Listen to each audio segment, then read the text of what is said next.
You know, if there are two things in this cinematic world that I love, it's gotta be James Bond and Top Gun. And if you know anything about my taste in those franchises, you'll know that one of my absolute favorite Bond films is Skyfall. And, well, my preferred Top Gun film is Top Gun Maverick. Gee, tough call picking a favorite out of two films. I know, shocker. Anyway, I know most of you are just like, Griffin, get to the point. Well, if you're like me and you love both of these films and you've only got time to watch one of them for the 1,000th time, good news, you don't have to make the impossible choice. If you put Skyfall on, you're simultaneously watching Top Gun Maverick, and vice versa. Kind of. Okay, I'm getting there. So, I rewatched Skyfall the other night, and the parallels between the two films became even more evident than they already were the first time I saw Maverick. You all remember that tweet I put out? First time I saw Top Gun Maverick, I said it is the Skyfall of Tom Cruise movies, and I still stand by that. They share a core critique of what progress is not, solely advancements in science and technology, the replacement of the human element with machines. Skyfall, and Craig's era of Bond in general,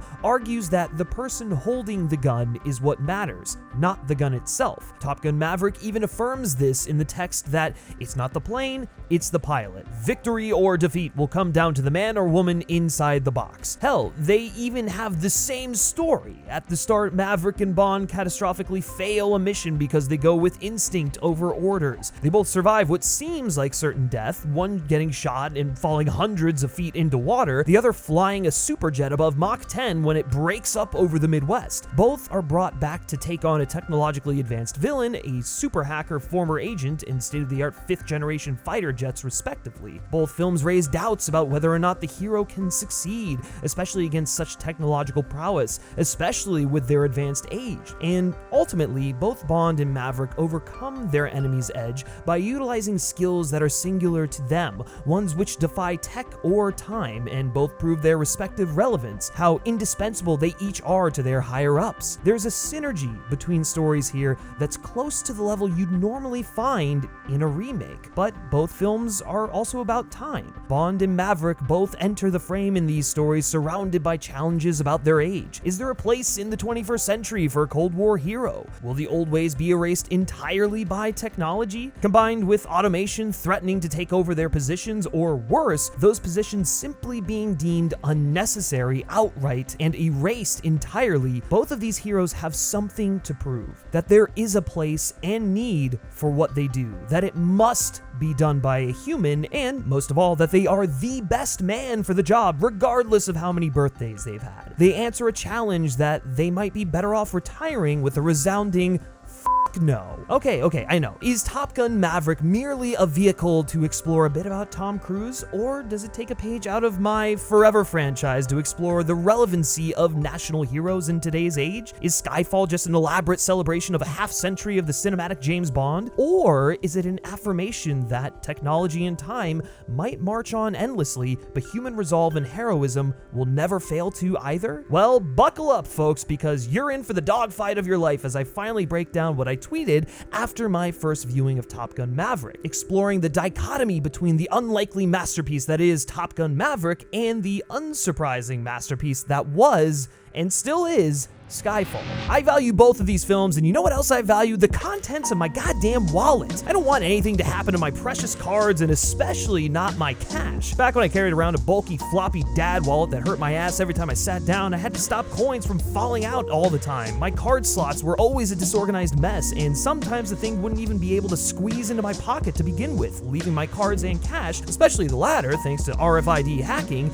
as exposed as an F-14 against 5th-generation fighters whenever I was forced to hold it aloft in my hand. Luckily, the Ridge wallet comes to the rescue, giving my belongings the protection they deserve. I love the fact that I can hold up to 12 cards in it, plus room to carry around some dollar bills, which are very useful whenever I accidentally leave my cell phone on Penny's bar and have to buy a round for everyone. The wide range of over 30 designs means I can make my wallet speak to me personally as if it were my own personal helmet, and its durable yet sleek and slim design gives me the protection and eye-catching appeal of the F-35 Stealth, making it a cakewalk for my wallet to infiltrate my pockets hits every time. And just like the F-35, my Ridge wallet can't be detected by digital pickpocketers thanks to its RFID blocking technology. So what are you waiting for? Go at supersonic speed to Ridge's site using my link ridge.com/FilmSpeak or the code FilmSpeak for 10% off your purchase. Plus, with every dollar spent on the website before September 30th, you'll be entered to win a brand new upgraded Ford Bronco or $75,000 if you prefer to just get a bunch of dollar bills to slip into your Ridge wallet. Just click the link in the description, ridge.com/FilmSpeak, and use the code FilmSpeak to get 10% off your purchase and all of these incredible perks that I just mentioned, and be entered into the contest. And thank you so much to Ridge for sponsoring this video. Before we skip across the pond, let's prep the runway. Tom Cruise is 60 years old. He was 57 when he filmed Top Gun Maverick. He's a performer with 3 decades worth of acting experience, who has worked with some of the best names in cinema history, whether it's Kubrick or Scorsese or Spielberg or Paul Thomas Anderson. The man simultaneously seeks out and attracts A-list talent. And yeah, it'd be one thing if his experience started and stopped with acting in the traditional sense, but it doesn't. Not only is Tom Cruise a damn good actor, he's also physically committed to realism, practicality, and death-defying stunts in a way no other working actor is. If there's a way for him to pilot a helicopter, take off in an F-18 from an aircraft carrier, halo jump out of a plane, free climb the tallest building in the world, or drop a knife millimeters away from his eyeball for the sake of an audience, for the sake of believable spectacle, you know damn well he's going to do it. And while he may not have the level of skills or expertise as a career stunt performer, there's no denying that Cruise himself is a performer who does just about all of his own stunts. In the 30+ years since the original Top Gun, he's become a performer who's honed and perfected his actor-stuntman hybrid. Basically, Tom Cruise is the perfect action hero, a caliber of movie star not otherwise found in today's landscape. Just like Tom Cruise, Pete Maverick Mitchell is also simultaneously a perfect craftsman with 30+ years of hands-on experience and yet seen as an outdated relic of a bygone era. Yet, in both instances, Cruise and Maverick, respectively, don't seem to really struggle with the passage of time. Not only has their age not impacted their physicality, it also hasn't impacted their ability to do their specific job. If anything, both Cruise and Maverick are better, sharper, and performatively younger than they were 35 years ago. Whether the best is still yet to come might be a bit dubious at this point, but it's also hard to argue that their prime is that far behind them, if it really is at all. They're seemingly ageless. Maverick is besting pilots who are decades younger, winning dogfights against fighter jets 2 generations ahead of the one he's sitting in, and overall is not only adapting to the rapid and still accelerating to boot advancement of technology, is not only staying at Mach 10 alongside it, but has both gotten better with technology over time and has used the advantages of better technology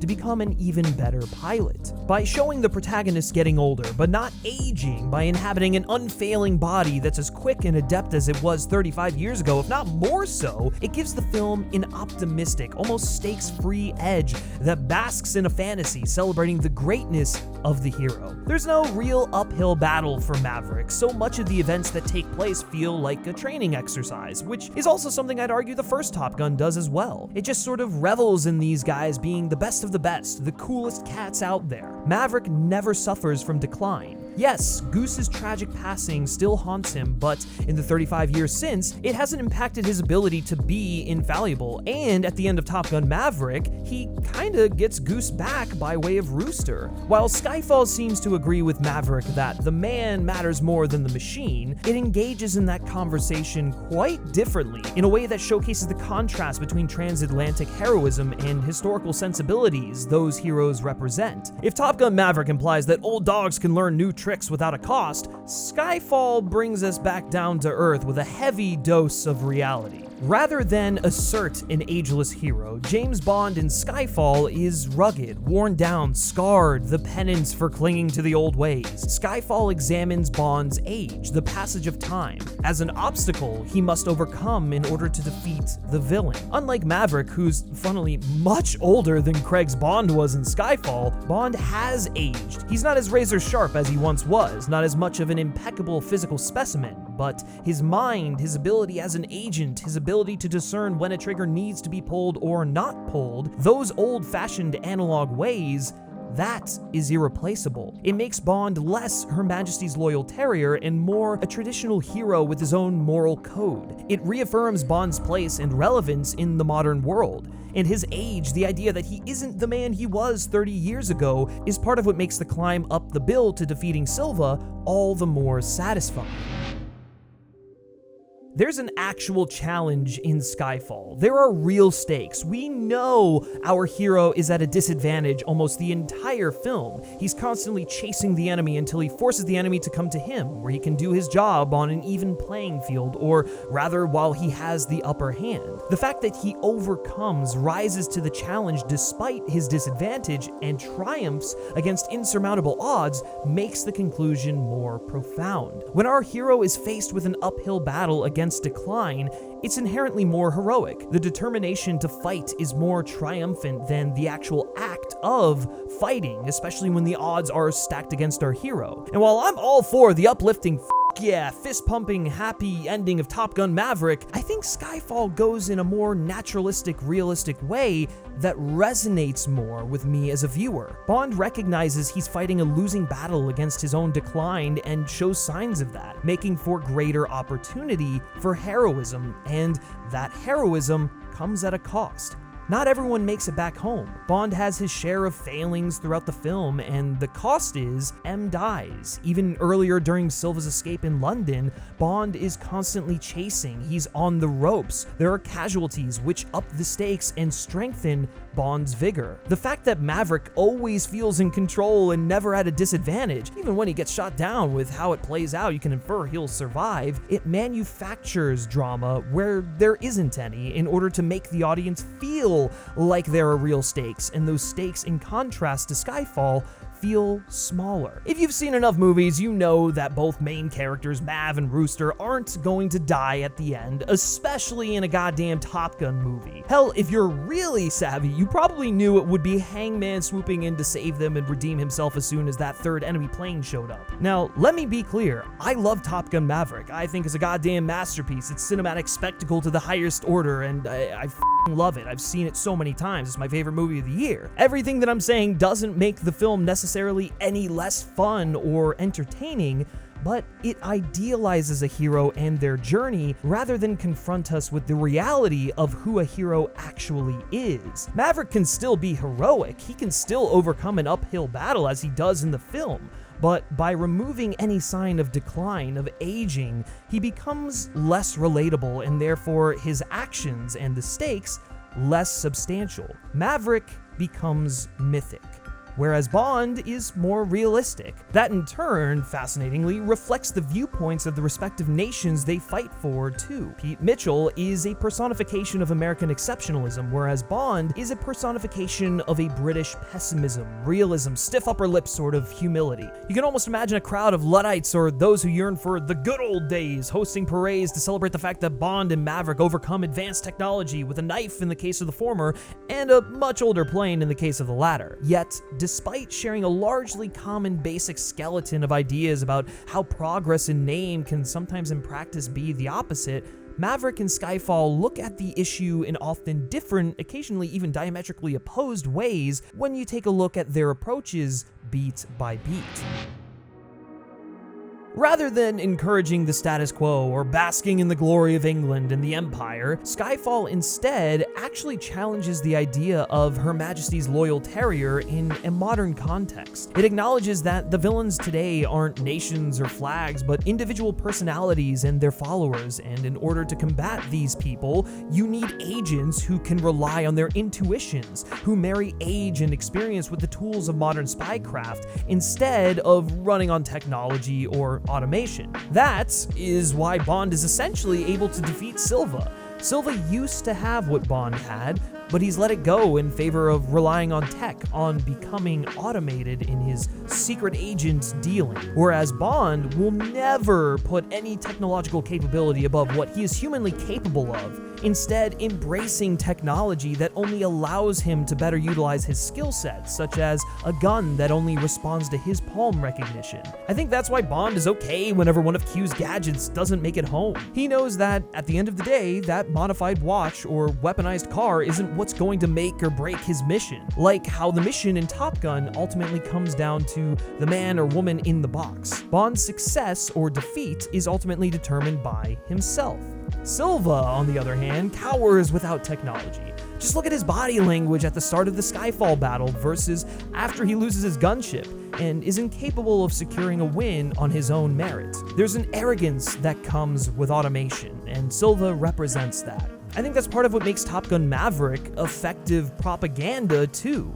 The film sort of basks in the coolness and vibes of these hotshot aviators without confronting them with any real form of opposition. They succeed because of who they are, and when it comes specifically to the operation of their aircraft and mission success, they really go along just about flawlessly. I see that not only as a statement that the characters are viewed mythically by the film, especially of course Maverick himself, but by extension, a statement that yes, these pilots are the best in the world. Therefore, yes, America is the best in the world. America, just like Maverick, is incapable of succumbing to the passage of time and will remain great and victorious no matter what.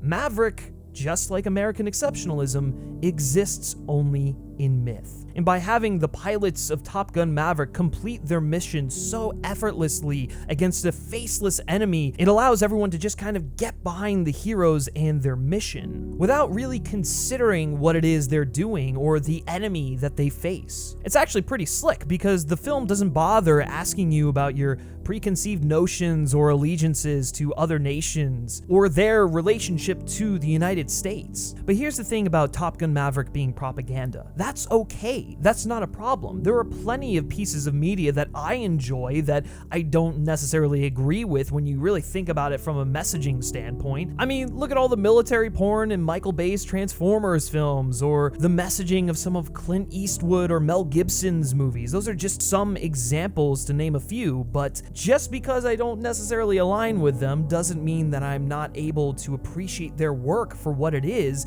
And while Maverick is a bit of a different beast entirely, its partial purpose as propaganda doesn't go unnoticed on me. It's just really f***ing good propaganda. But anyways, back to the matter at hand. Skyfall, unlike Maverick, outwardly acknowledges that preserving the old ways come at a price. Because of that, I don't necessarily think that Skyfall is digging into the propaganda on the same level with Bond in England as Top Gun does with Maverick and America. Even though Bond technically fails his mission and M dies, I also think it's impossible to look at the ending, especially that shot of Bond standing over London like a would-be Batman, the unseen savior of an entire land, and not walk away at least feeling like there's a celebration in the air, not only of James Bond, but of keeping the British end up in general. Skyfall is more celebratory of the people who make Britain great. Not phony patriots, don't get me wrong here, that is not what it is celebrating in the slightest, rather than Maverick's base level assertion that America is great. Maverick, again, suffers no losses in pursuit of his victory. He loses none of his squad, and even losing Iceman to cancer seems to only affirm Maverick's permanence by comparison. Time is the enemy, the film asserts about its central mission, and yet everyone makes it in time.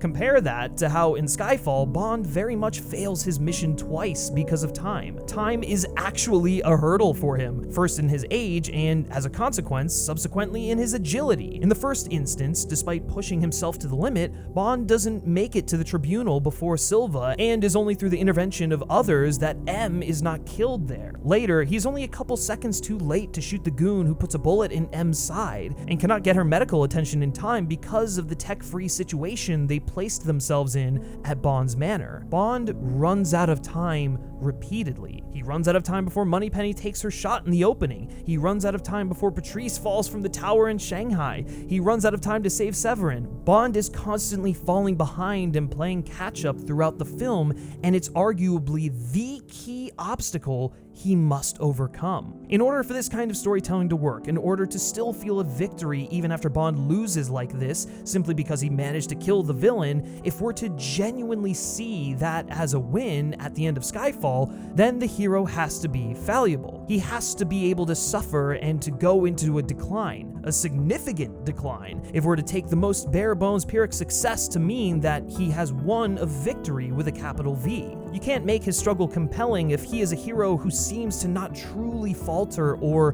be weak. Unfettered ability not limited by any level of decay, the idea that the hero can do anything, ironically, is exactly the thing that limits them. We might cheer for them, but if you take the tragedy of time, of aging, of decay away entirely, then there becomes nothing additionally celebratory of a victory when it becomes all that we have known. But Top Gun Maverick isn't meant to be like Skyfall in this respect. It's not a pensive interrogation of the passage of time, although it has the trappings of that sort of story. It's a cinematic spectacle of fun and joy. There's nothing wrong with that at all, and honestly, if Maverick's aim is fun, then there's an argument to be made that it succeeds more in that department than just about any other film. At the end of the day, both films know that technology shapes the future, but they both know that real victory and therefore real change is guided and achieved at the human level, and in a lot of ways, Maverick is more of a commentary on Cruise and his undying need to push the boundaries of cinema than it really is about the character or what the character of Maverick represents. And for all the similarities that Top Gun Maverick and Skyfall have, the advocacy for analog over automation, or at least the marriage of analog with modern technology